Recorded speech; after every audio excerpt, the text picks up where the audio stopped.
संत कवि लक्ष्मी सखी जी महाराज की जय।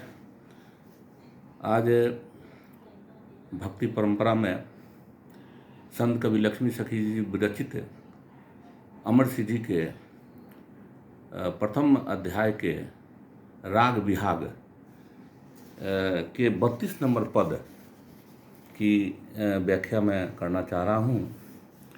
इस पद में संत कवि लक्ष्मी सखी, जैसा कि हम जानते हैं कि उन्होंने पति भाव में भगवान की पूजा की है, वह एक अबोध पत्नी की तरह है। पति मतलब भगवान विदेश चले गए हैं और काफ़ी उदास है और बड़ा सरल भाव में, बड़ी भक्ति से सराबोर भाव में वो बेचैन है अपने पति से मिलने के लिए।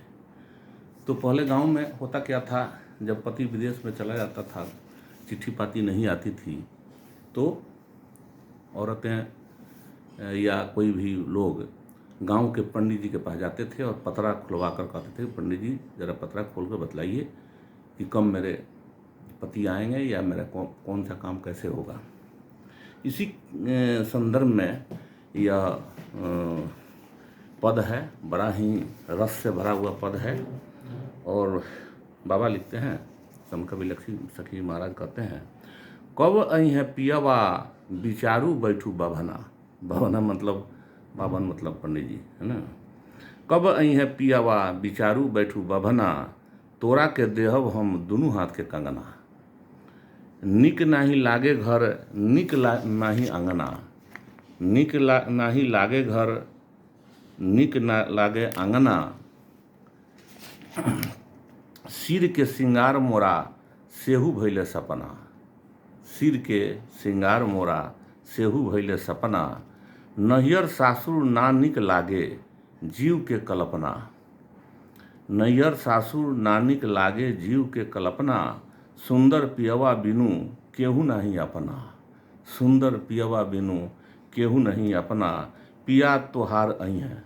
पंडित जी कहते हैं कि पिया तोहार आई हैं सोहागिन करत रह जपना। पिया तोहार आई हैं सोहागिन करत रह जपना। लक्ष्मी सखी के सुंदर पियवा इहे आनंद मगना। इहे आनंद मगना। कब आई है पियवा विचारू बैठू बगना। देखिए, छोटा पद है और इसमें पंडित जी सलाह देते हैं कि उसे परम पिता परमात्मा अर्थात तुम्हारे पति कब मिलेंगे, अर्थात तुम जप करो, भजन करो, कीर्तन भजन करो।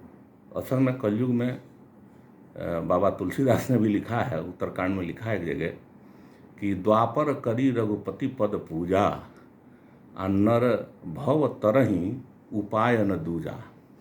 आ कलयुग केवल हरिय गुण गाहा, आ गावत नर पावही भव था।